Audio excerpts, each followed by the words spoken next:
চাচি আজকে কয় ঘন্টা পারবা? 4 ঘন্টা। আচ্ছা চলো জায়গায় বসে তোমার টাকা দিয়ে দেবো, আসো। আরে কি আজব ব্যাপার তো, একটা বয়স্ক মহিলা এভাবে একটা লোকের সাথে চলে যেতেছে, এটার জন্য তো সমাজ নষ্ট হয়ে যেতেছে। এই দাঁড়ান, এই দাঁড়ান, কি শুরু করছেন আপনারা? হ্যাঁ, আপনাদের যা ইচ্ছা হবে তাই করবেন আপনারা। এই সমাজে না এখনো মানুষজন বেঁচে আছে, আমি নিজের চোখে এগুলো দেখে না এরকম অন্যায় জীবন হইতে দিব না। তুমি এসব কথা কি কইতেছো? এই মহিলাই কি বলতেছি মানে বুঝতে পারতেছস না? লজ্জা করতেছ না? লজ্জা শরমের মাথা খাই ফেলছস? হ্যাঁ, বয়স্ক একজন মহিলা নিজের ছেলের বয়সী একটা ছেলের সাথে ড্যাং ড্যাং করতে করতে চলে যেতেছস। কি অপকর্ম করবি ভাবছস কি? আমি এগুলো কিছু বুঝি না। কি বলতেছস এগুলো? কি বলতেছিলি? ঘন্টা প্রতি ঘন্টায় টাকা নিবি না? কি অবস্থা, মানে আমি বুঝতে পারতেছি না যে এই সমাজটা গেছে কোথায়। মানে আজকাল বয়স্ক লোকরা এগুলো শুরু করে দিছে। এই মা কি কইতেছো তুমি এসব কথা? কিসের সময়, কি 4 ঘন্টা, কি কইতেছো? তোমার কথা আমার মাথার ভিতরে কিছু ঢুকতেছে না। তুমি একটু খোলাখুলি বলো তো কি কইতে চাও? এই খবরদার, ওই মুখ দিয়ে তুই আমাকে মা বলবি না। তুই কোন সাহসে আমাকে মা বলতেছস? তোর মতো মহিলার মুখের থেকে মা শোনাচ্ছে আমার মনে যে অনেক ভালো। লজ্জা করে না? হ্যাঁ, এক পা তো কবরে চলে গেছে, নিজের ছেলের বয়সী একটা ছেলের সাথে রুমে যাইতেছস আজ এইটা কাজ করার জন্য।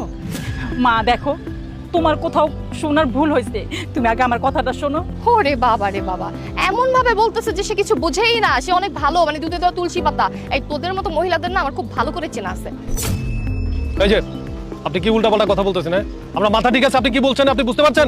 আপনি চুপ করেন। আমি বেশি বলতেছি? আমি কোনো বেশি বলতেছি না। খারাপ হচ্ছেন আপনি।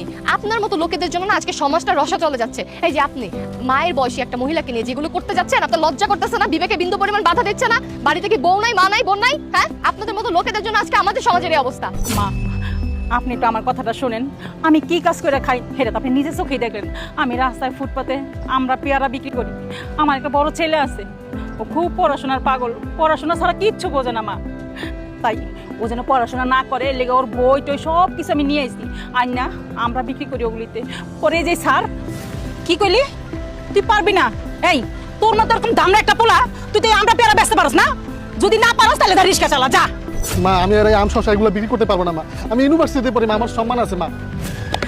তোর মার দিকে কি তোর একটু মায়া হয় না রে? এই তোর মা এমন কষ্ট করে আর তুই কি করবি? বাসিটিতে লেখাপড়া করবি। মা তুমি আমার কাগজগুলো ছিঁড়ো। বাসিটির কাগজ ছিড়বো না। এনেন স্যার হন, তোর বাসিটির কাগজ দিয়া তোর বই খাতা যত আছে সব কিছু দিয়ে আমি আমরা আর পেয়ারা বেচবো। আমার মা এই কাগজের সাথে আমার স্বপ্ন জড়িত মা। এই প্রত্যেকটা নোট আমার খুবই ইম্পর্টেন্ট মা। তুমি আমার এই কাগজগুলো ছিঁড়ো না মা। তুই স্বপ্ন লয়ে ঘুমায় থাক। এই যা রিক্সা চালা যা।